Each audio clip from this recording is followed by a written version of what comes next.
बंदूक के दम पर तालिबान ने अफगानिस्तान की सत्ता कब्जा ली। अब वहां सरकार बनाने की तैयारी में है। दावा किया जा रहा है कि सरकार बनाने से पहले ही तालिबान को खरबों का खजाना हाथ लगा है। बड़ी बात यह है कि तालिबान के इस खजाने पर चीन की नजर है। क्या है इसकी सच्चाई, देखिए ये रिपोर्ट। 20 सालों से खून खराबे के बाद सत्ता में वापसी करने वाले, सत्ता पर काबिज होने के बावजूद सड़कों पर तांडव करने वाले, अमन को छिन्न भिन्न कर अफगानिस्तान को कब्जाने वाले तालिबान के सत्ता में स्थापित होने से पहले ही मालामाल हो चुके हैं। दावा किया जा रहा है कि तालिबान को कुर्सी के साथ साथ अकूत संपत्ति भी मिली। तालिबान को 3000 अरब डॉलर कीमत का खजाना मिला है। दावा किया जा रहा है कि पहाड़ियों के बीच जमीन के अंदर तालिबान को खनिजों का खजाना मिला है। कि सोशल मीडिया पर किया जा रहा है दावा सच है?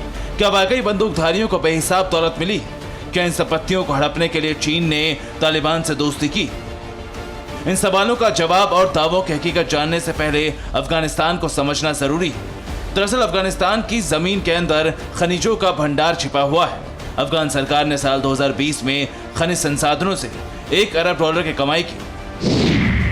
तथ्यों के मुताबिक 1.8 अरब बैरल कच्चा तेल अफगान की धरती में मौजूद है।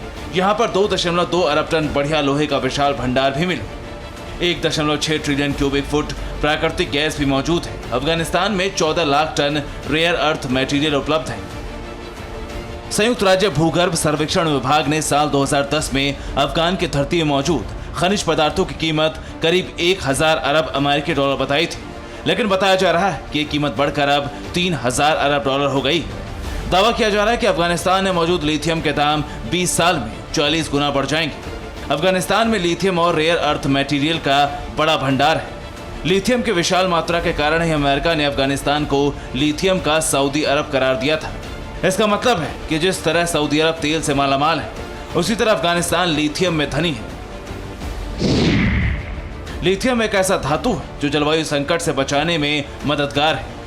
इसका इस्तेमाल ग्रीन ऊर्जा के उत्पादन में होता है। मोबाइल बैटरी और इलेक्ट्रॉनिक वाहनों के निर्माण में इसके बढ़ते उपयोग से इसकी मांग भी बढ़ती जा रही है। इसके इस्तेमाल से कार्बन उत्सर्जन में भारी कमी आई। अफगानिस्तान पर तालिबान लड़ाकों का कब्जा होने के बाद अब ये माना जा रहा है कि अफगानिस्तान की जमीन के नीचे दबे खरबों डॉलर के महत्वपूर्ण खनिजों पर भी तालिबानियों का कब्जा होगा। हालांकि तालिबानियों की इन अकूत संपत्ति पर चीन की काली नजर है। Central for strategic and international studies की एक रिपोर्ट के अनुसार चीन दुनिया की 85% से अधिक दुर्लभ पृथ्वी के धातुओं की आपूर्ति करता है। चीन ने 2019 में अमेरिका के साथ व्यापार युद्ध के दौरान धातु निर्यात को नियंत्रण में करने की धमकी दी थी। अब चीन अफगानी खनिज को हथियार बना सकता है, क्योंकि तालिबान को मदद कर चीन अफगानी खनिज खजानों पर नियंत्रण कर सकता है। चीन और पाकिस्तान दोनों के इस पर नापाक नजर है। अफगानिस्तान में सुरक्षा चिंता, इंफ्रास्ट्रक्चर की कमी और भयंकर सूखे की वजह से खनन गतिविधियां जोर नहीं पकड़ पाई हैं। लेकिन तालिबान के नियंत्रण के बाद स्थितियां तेजी से बदल सकती हैं। तालिबान को पता नहीं कि जमीन के अंदर से खनिज कैसे निकलेगा। तालिबानियों को नहीं पता है कि खनिजों का इस्तेमाल कैसे होगा। ऐसे में मदद के नाम पर चीन अफगानिस्तान के इन खनिजों को हथियाने के फिराक में लग गया है, ताकि वो खनिजों को हथियार बनाकर अमेरिका पर प्रहार कर सके। Bureau report, TVN Bharatvarsh. फिक्र आपकी, सोमवार से शुक्रवार रात 9 बजे सिर्फ TV9 भारतवर्ष पर।